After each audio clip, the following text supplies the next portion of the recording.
if you listen to the Army statement very well, they did, the Army said that from records available to them, that Buhari actually attended, the provincial secondary school Katsina before, enlisting in the Army, and that there is an attestation from the principal of that school. And that they have something stating his results. It's just that they do not have the originals.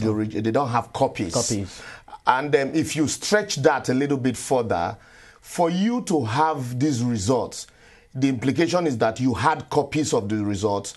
It's from the copies that those results, those credits, and those subjects were written out. That's on our side anyway.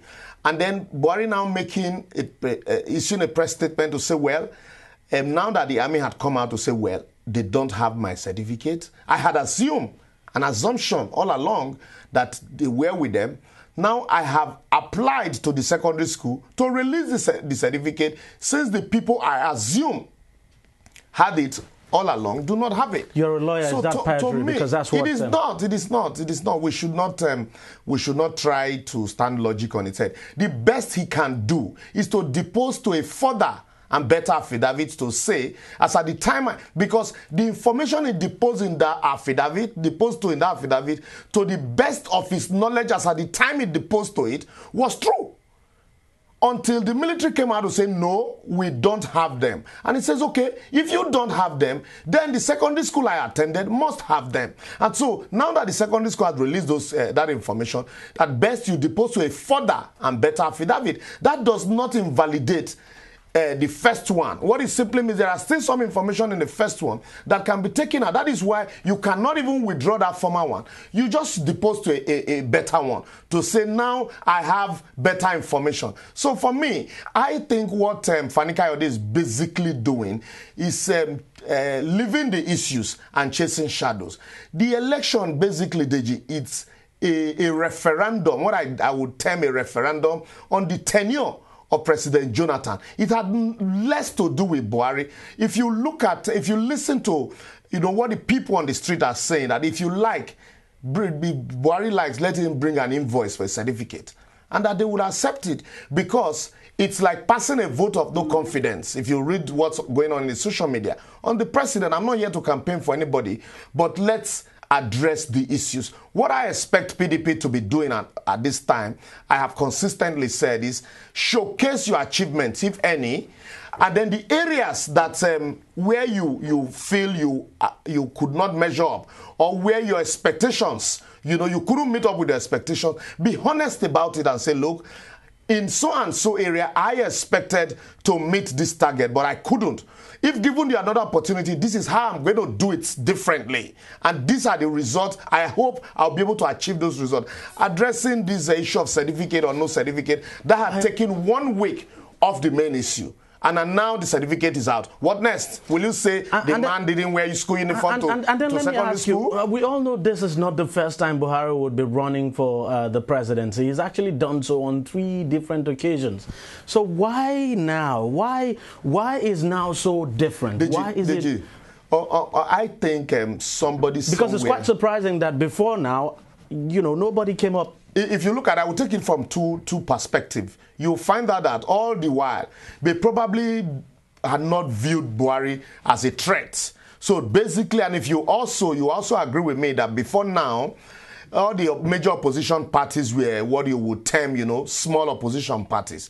It is the first time in our political history since 1999 that you're having a major opposition party giving the party in power a run for its money.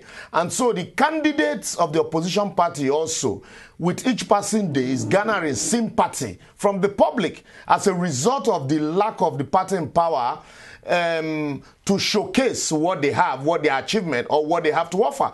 And so that's why I think they are chasing shadows. It's not as if the party in power hasn't achieved anything. No, they have a lot to show, but it's just that rather than direct their activities of the people in the right direction, they are busy chasing shadows. Even this certificate issue that we're talking about, I've listened to a lot of lawyers quote Section 131, Section 131. Yes, you must have a school cert, and since Buhari said he had to ask, he should show it. While I agree, yes, Buhari should show a certificate, but If you go to interpretation section of the Constitution, that's section 318, that still talks about, it defines this school cert to even be primary school leaving certificate. Right. It can be primary school leaving certificate, it can be secondary school, it can be even experience, 10 years experience in a government institution, it can be TC2, it can be government class 4, it can even be a certificate recognized by INEC. So when you begin to trash all of these issues, and then you leave the substance, at the end of the day, I had told somebody, I said, look, I like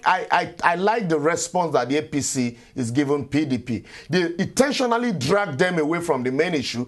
While they are looking at the Buhari certificate saga, APC is busy campaigning and telling people what they intend to do. And so, at the dime minute, you might just see them spring up the certificate. And that's what they have done.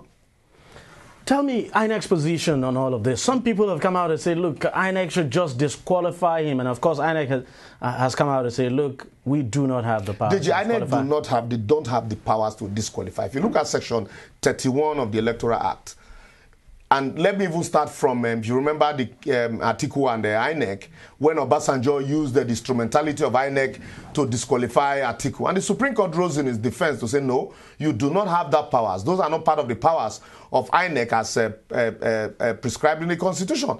And so, the best INEC can do, if you submit document, if your party submits your name and the document and deposit an affidavit to that effect that you have complied with the requirement of the Constitution, the best INEC can do is to publish this document in the notice board for claims and objection. And so it is you, the opponent, that would say, oh, these documents I have gone to verify and they are not true. And it is not for INEC to say, okay, we will further verify.